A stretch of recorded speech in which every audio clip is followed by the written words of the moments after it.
I was using my voter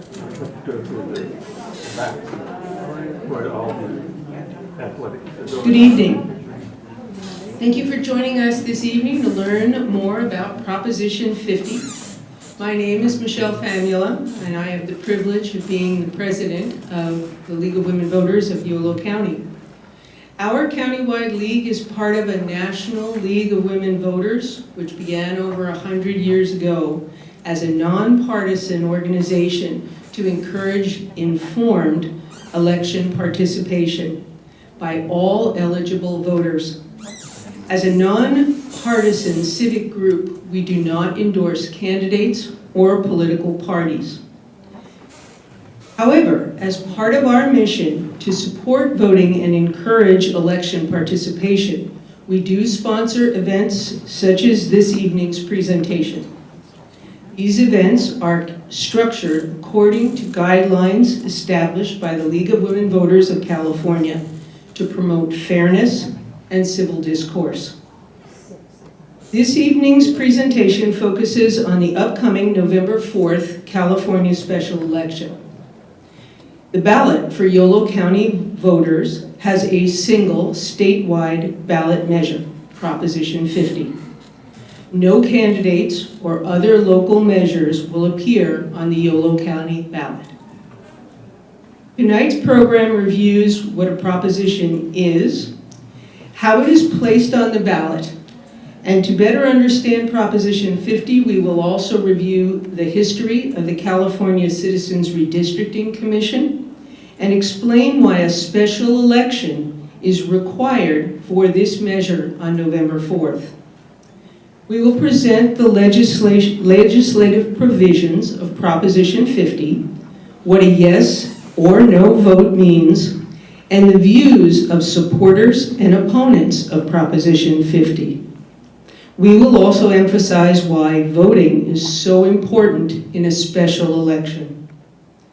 The advocacy positions presented this evening, both for and against the measure, have been scripted by nonpartisan voting documents approved by the Secretary of State. Please note that these positions are not necessarily those of tonight's presenter. Tonight is an educational presentation. We will not be offering any advocacy on the part of the League at this event.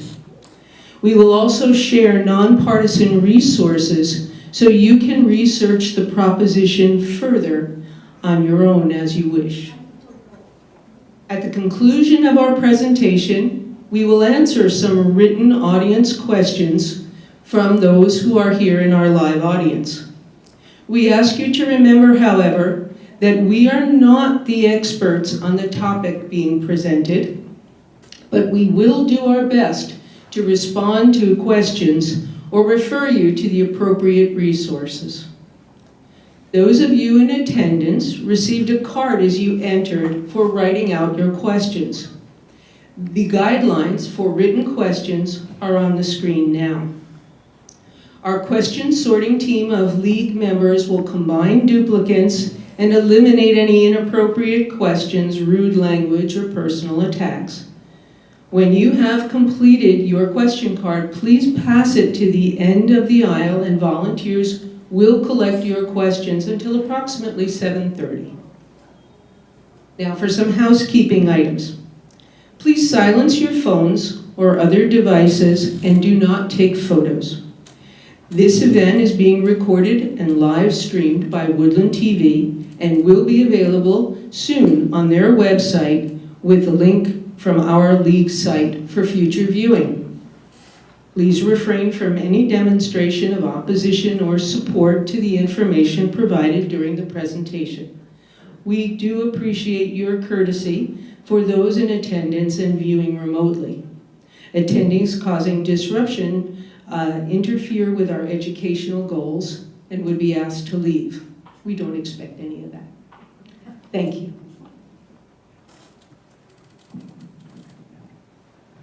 My name is Ivan Funk, and I'm going to provide background information on how propositions are managed in California and how they are placed on the ballot for a vote in order to change existing laws or enact new ones.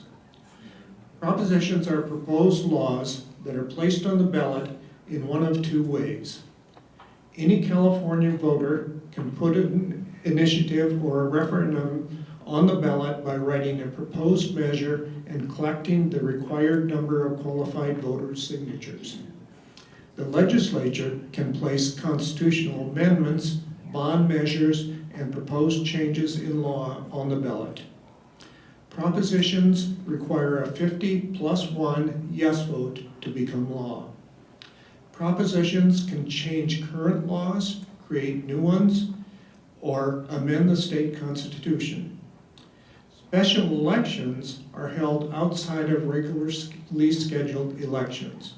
A special election can be held to fill current vacancies, sudden vacancies in public office, consider ballot measures outside of a general election, or to place on a roll call, decide on a roll call.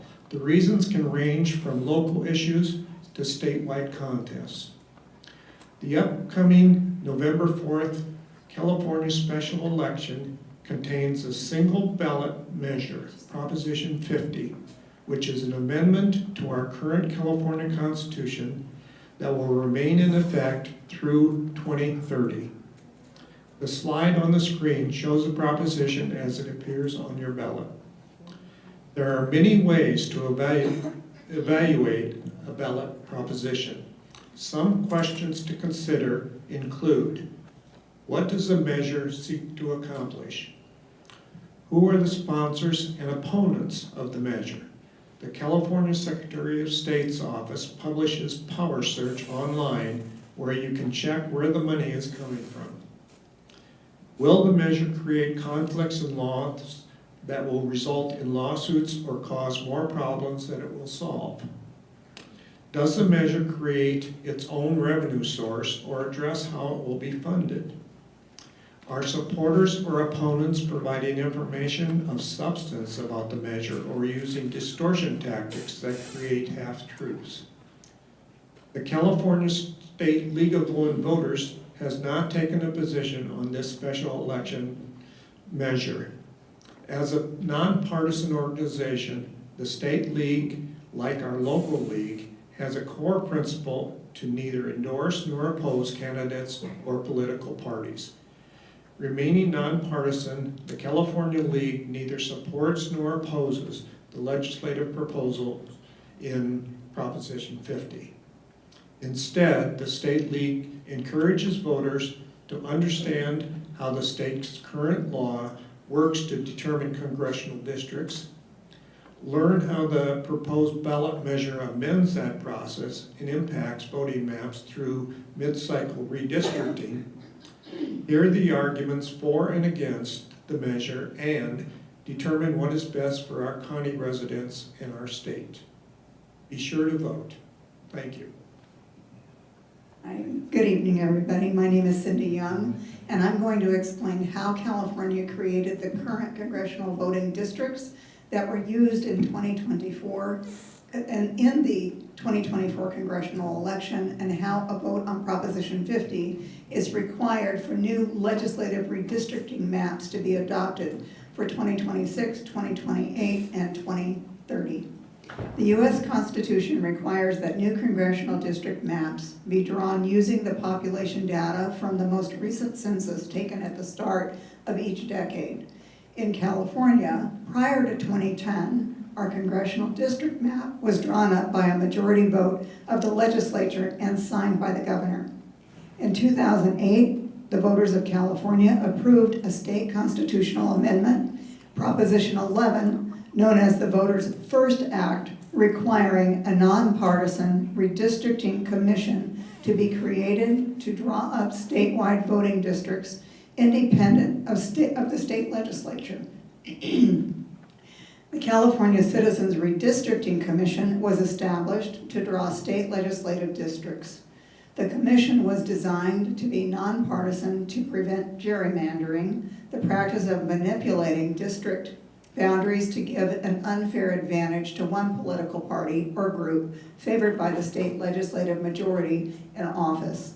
Political gerrymandering is not prohibited by federal law, but the California Constitution now explicitly prohibits maps that favor or discriminate against an incumbent political candidate or political party. In 2010, voters approved Proposition 20 and expanded the Commission's authority to also draw state congressional districts for the U.S. House of Representatives. The propositions passed by the voters created a California Citizens Redistricting Commission that consists of 14 California citizens selected through a rigorous process designed to ensure political balance and independence. The members are divided into 3 groups: 5 registered Democrats, 5 registered Republicans, and 4 registered with neither of those parties. The selection process is handled by the California State Auditor and involves several steps. The Commission must follow certain rules and may not draw districts that favor a candidate or political party. The Commission must also seek and use public input from communities about which neighborhoods should be kept. Together, the congressional district maps they create still require the signature of the governor. Why does Proposition 50 require a special election, and what does it do? California Proposition 50 requires a special election and voter approval because it seeks to amend the state constitution. The measure would temporarily suspend the use of the Citizens Redistricting Commission, which currently draws the congressional district maps, and instead allow the legislature to create a new map. Since this change would alter the Constitution and override a voter-approved process, it must be directly approved by the voters.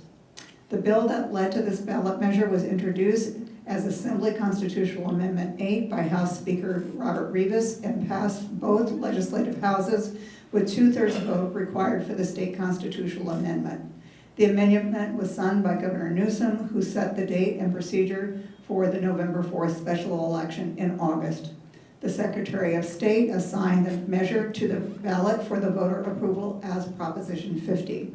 The California legislature placed Proposition 50 on the ballot in response to newly redistricted congressional maps drawn in Texas and similar redistricting proposals called for by legislatures in other states.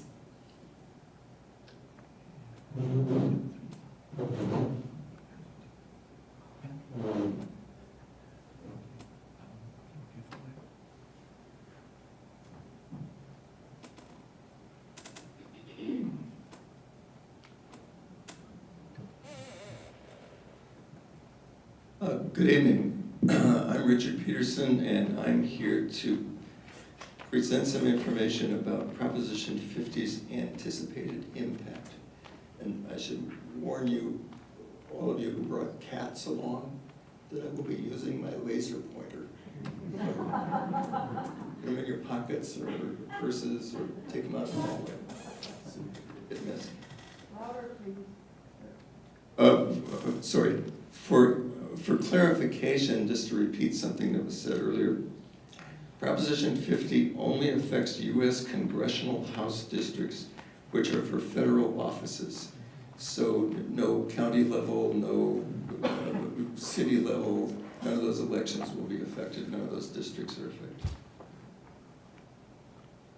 This is a slide that you've seen before, and I just want to point out a couple of things with it. It presents some information a little more graphically. This line here represents the current state of affairs with the Citizen Redistricting Commission. This line shows what Proposition is really all about, what Proposition 50 is really all about. The little purple section right here is the only spatial way to characterize what Proposition actually covers. Proposition 50. This is Proposition 50 goes into, if voted through, goes into effect in 2025. It ends at the time of the census in 2030.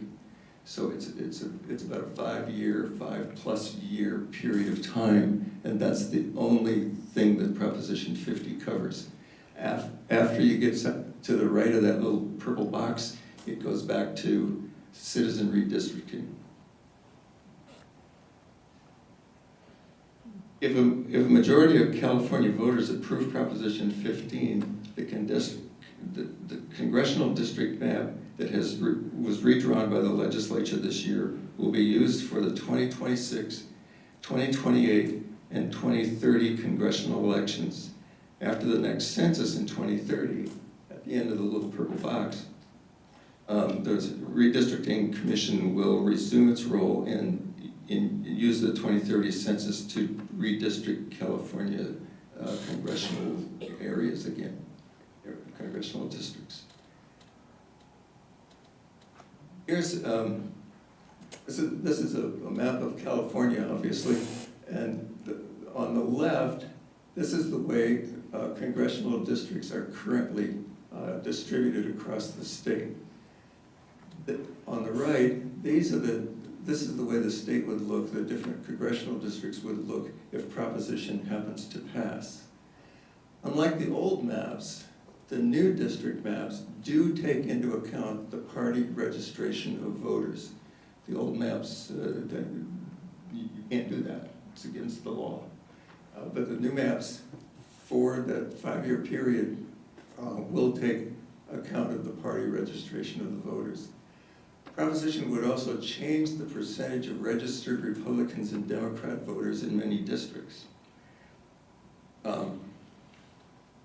Proposition,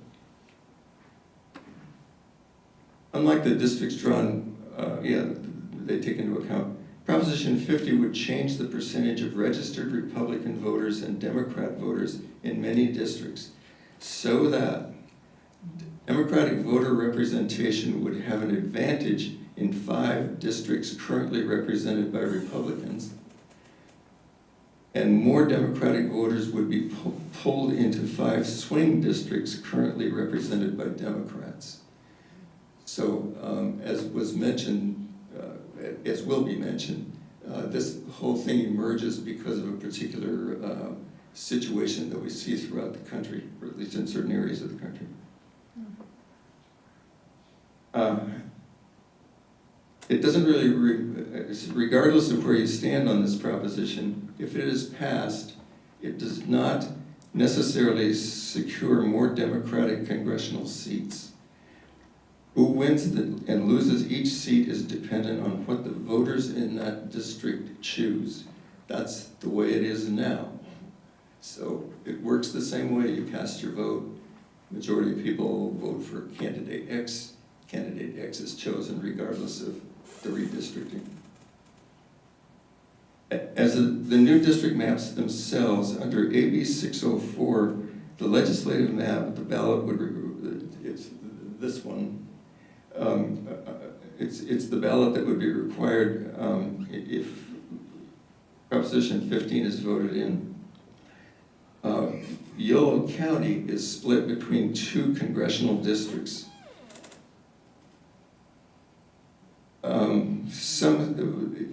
Split across congressional districts. Some cities and neighborhoods that split across, that today share a Congress member would be shifted into different districts, changing who represents them in Congress for the 2026, 2028, and 2030 elections. The results could alter political incentives, outreach, and federal attention for those communities.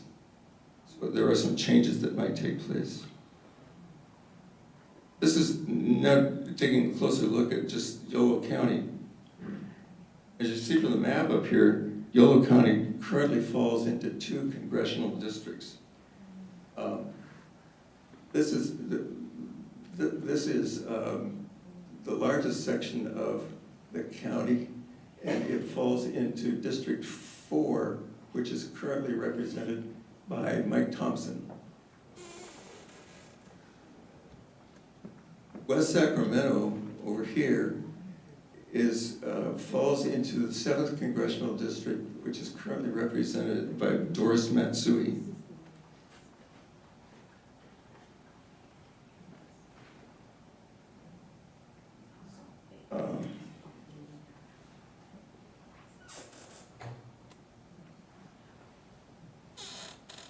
this is the redistricted map of Yolo County. And you can see that instead of 2 districts, it now spreads across 3 districts. Most of Yolo County, again, up here, is represented in the 4th Congressional District, currently represented by Mike Thompson.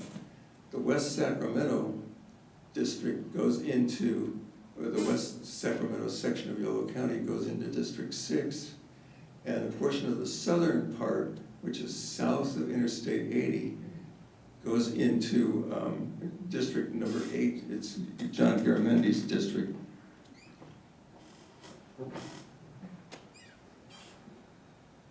The maps created by Proposition 50 would result, I got that. One question that voters ask is how much will Proposition 50 cost the state of California? The official voter information guide from the Secretary of State says, quote, because most congressional districts in California would change at least under the new maps, county and state elections officials would need to update election materials. This would result in one-time costs to counties of up to a few $1 million statewide and one-time costs to the state of roughly $200,000. The county costs would be spread across the different counties sort of unevenly. We asked the election official to explain the cost of updating election materials for Yolo County. They explained that the state had asked all counties to provide an estimate of their expected costs, and they estimated a cost of approximately $1.26 million to Yolo County. Yolo County has already been reimbursed for that amount by the state, as have all other counties in California. Thank you. Hello, my name is Lorna Caraveau.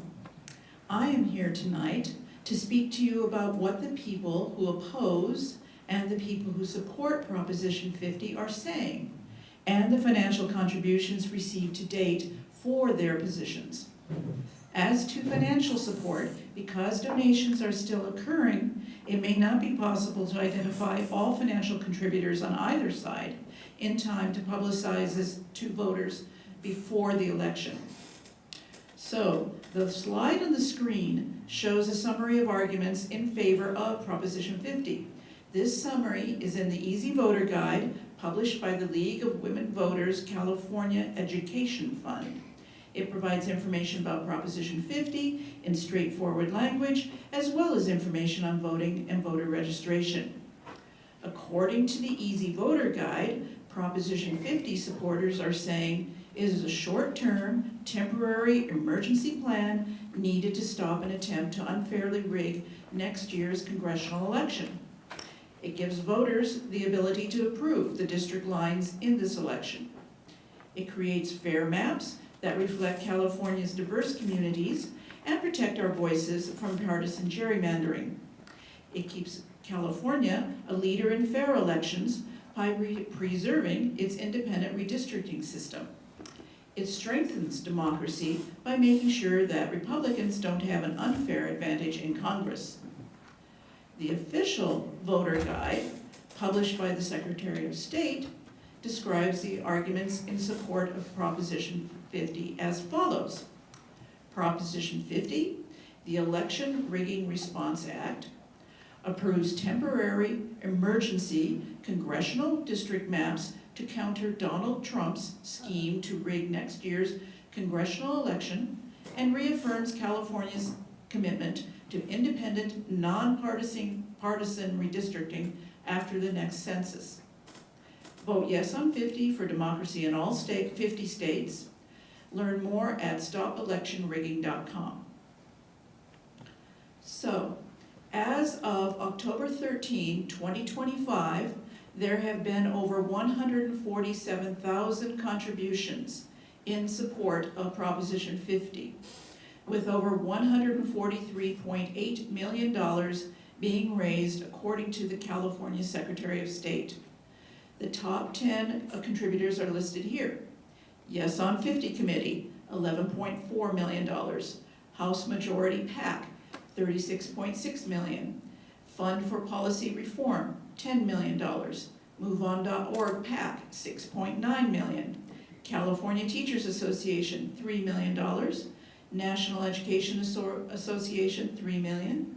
Michael Moritz, $2.5 million. California Nurses Association, $2.5 million. Reed Hastings, $2 million. And the Consumer Attorneys of California Issues PAC, $2 million. The first two on the list consist of smaller donations contributed to political committees in support of Proposition 50. This slide shows a summary of arguments against Proposition 50, also found in the Easy Voter Guide from California League of Women Voters. According to the Easy Voter Guide, opponents of Proposition 50 are saying, Prop 50 is a power grab by politicians that undoes fair election reforms and returns California to gerrymandered districts that benefit politicians over voters. It replaces an open public process with secretive political backroom deals. Prop 50 hurts fair representation by dividing neighborhoods and weakening minority voices in elections. It lets politicians control district lines for years and could open the door to permanent, not temporary, control. It costs taxpayers $200 million when the state is cutting funding to important programs because of budget problems. The official voter guide, published by the Secretary of State, describes the arguments against Proposition 50 as follows. Prop 50 was written by politicians for politicians, dismantling safeguards that keep elections fair, removes requirements to keep local communities together, and eliminates voter protection that ban maps designed to favor political parties. Vote no to protect fair elections and keep citizens, not politicians, in charge of redistricting. Also, as of October 13, 2025, there have been 268 contributions in opposition to Proposition 50. Over $83.8 million has been raised according to the California Secretary of State. The top 10 contributors are listed here. Congressional Leadership Fund, $41.6 million. Charles T. Munger, Jr., $32.7 million. Thomas M. Siebel, $1 million. Kevin McCarthy for Congress, $1 million. Jim Jordan for Congress, $300,000. Douglas M. Leone, $250,000. Ken Calvert for Congress, $250,000. Redding Rancheria, $150,000. Vince Vaughn for Congress, $100,000. Jay Obernolte for Congress, $100,000. Contributions to support or oppose Proposition 50 are from individuals or organizations from both within and outside of California. More detailed information on donations can be found at Power Search on the Secretary of State's website. So if you would like to do your own research, nonpartisan resources for the information include the Easy Voter Guide, published by the League of Women Voters California Education Fund, the California Secretary of State Quick Reference Guide, the Official Voter Information Guide, also mailed to registered voters. Campaign finance information is found at the Secretary of State's Power Search link, the California Legislative Information website, and the California Faculty Association. So at this time, if you have any written questions and have not done so already, please pass them to the end of your aisle so a volunteer can collect them. We will take a brief break after the next presenter speaks. Thank you.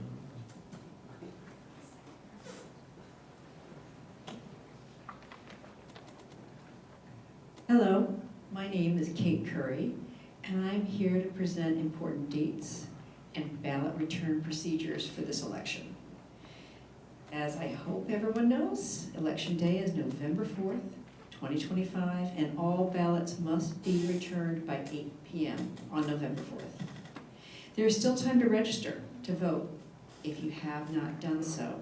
The last day to register online is October 20th, and that's for this upcoming election in November. Check to see that your address is up to date, and you can do that at the website listed above, https://registertovote.cal.gov.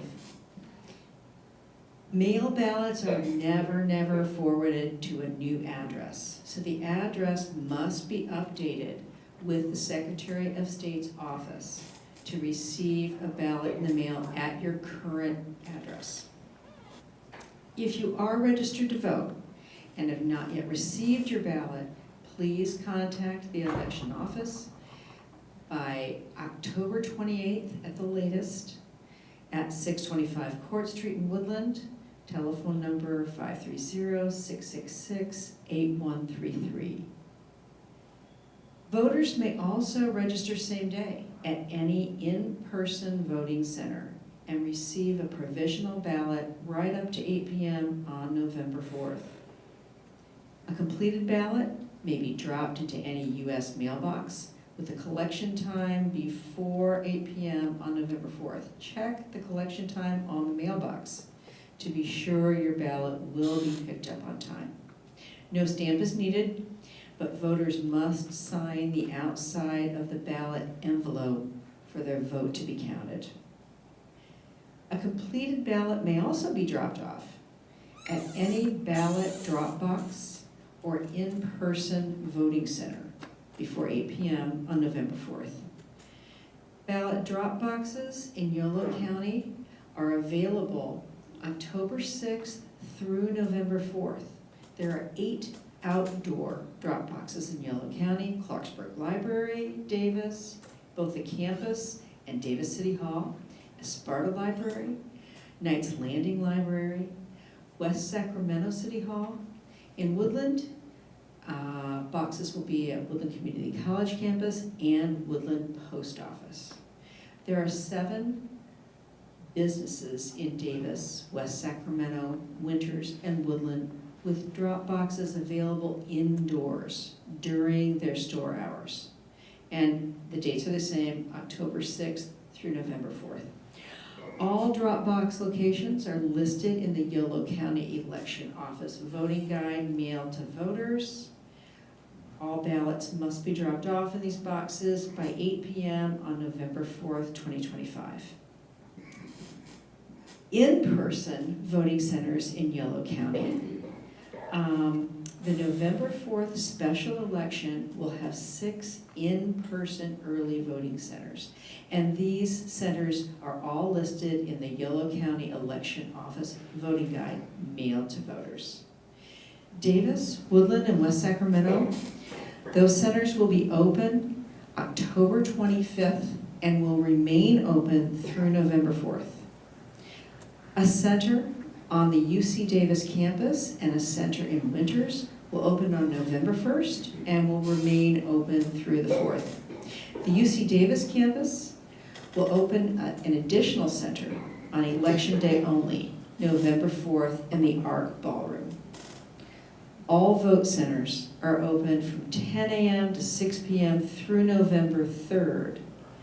On election day, November 4th, the hours are extended and all voting centers will be open from 7 a.m. to 8 p.m. Polls close at 8 p.m.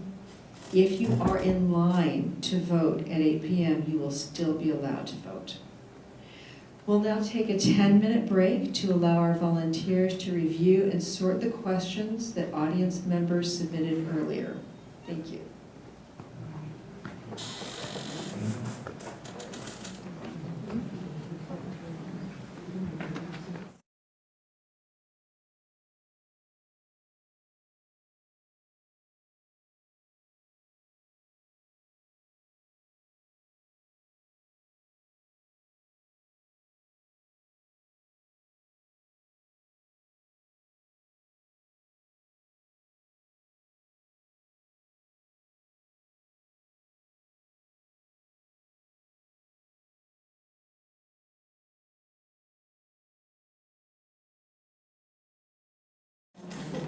cleared one up on the mountain.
to get started.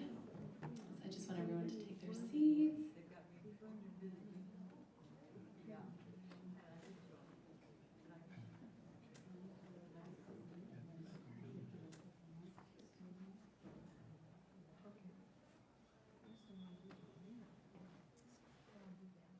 Hello, everyone. My name is Komal Hawk, and I'm here to present I was supposed to present a few of the questions we're going to get from our audience, all of you, but I feel like we're doing a great job of just being directly informational on this.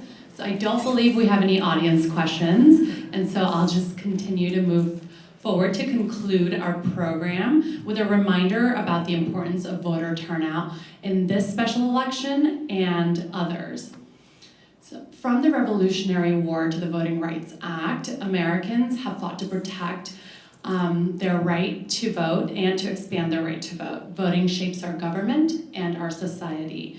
Voting gives us a voice in government decisions and to choose representatives who align with our values and priorities. Voting holds elected officials accountable for their actions and policies. It encourages politicians to consider the needs and opinions of their constituents. Voting shapes the future for upcoming generations to help ensure a better society for future citizens. Abstaining from voting also has an impact, but it may not be the one you want. Abstaining to vote is not the same as voting no. Voting is the only mechanism by which we make our adjustments and improvements to our laws and prevent policy changes we believe are harmful to our community. Abstaining prevents you from having your voice heard and your opinion counted. Your vote matters. During the 2024 presidential election, approximately 80% of registered voters in Yolo County voted. That is a very high turnout. Unfortunately, special elections, those that occur outside of the regular election schedule to address specific time-sensitive issues, typically have a much lower rate of participation. This is concerning because special elections often include critically important decisions that will dramatically change governing policy or determine how state dollars are spent or alter civic liberties promised in our state constitution. One of our league's missions is to encourage informed and active participation in voting. This is especially important to prevent a simple majority of only a small fraction of eligible voters from making a profound change in our laws and regulations. We encourage all of you to vote regardless of whether you support or oppose Proposition 50. Thank you. I'm going to hand off to Michelle to conclude our program. Thank you, Cool. This does conclude tonight's presentation. We thank all of you who are in attendance and those of you who are watching at home and those of you who will watch in the next few days in order to learn more about this election. If you are already registered to vote, you should have already received your ballot in the mail. If you have not yet registered, you may still do so online at the Secretary of State website, registertovote.ca.gov, until October 20th and still receive a mail-in ballot. You can find more information about the deadline for mailing ballots or dropping them off at the polling centers or in drop boxes at the ace.yolocounty.gov 35 elections. If you did not receive a ballot by mail, it's important to know that you can still vote in person at a polling center and obtain a provisional ballot through same-day registration. Please make sure to tell friends and family about this because many people will hear that the end of voter registration is the 20th of October and they can still register and cast a vote at an in-person polling place up until November 4th. If you are registered and failed to receive a mail ballot, or if you have any other questions, we encourage you to contact the Yolo County Elections Office either in person at the County Administrative Office in Woodland or by phone. In closing, we would like to thank Dale Dennis and his crew from Woodland TV, which is broadcasting, streaming, and recording this forum tonight for future viewing. The recording will be available online up until and after the election. Look for the link on the Yolo County League of Women Voters website, LWVYolo.org. We thank the City of Woodland and the staff at this beautiful community and senior center for the use of their facility. And we also thank the many League of Women Voters volunteers who made this event possible this evening. Please stop by the table in the hallway to obtain a copy of the League's Easy Voter Guide for this November special election, and you may also obtain additional voter information from the League. We hope everyone in attendance and watching at home found this evening's information valuable. It is our pleasure to present this and to encourage voter participation. If you would like to learn more about our local Yolo County League of Women Voters or are inspired to participate in future voter education events, please visit our website at lwvyolo.org and consider becoming a League member or donating to our League organization. We thank you so much for your attendance this evening. Please enjoy the rest of your evening and safe travels home this evening. Thank you.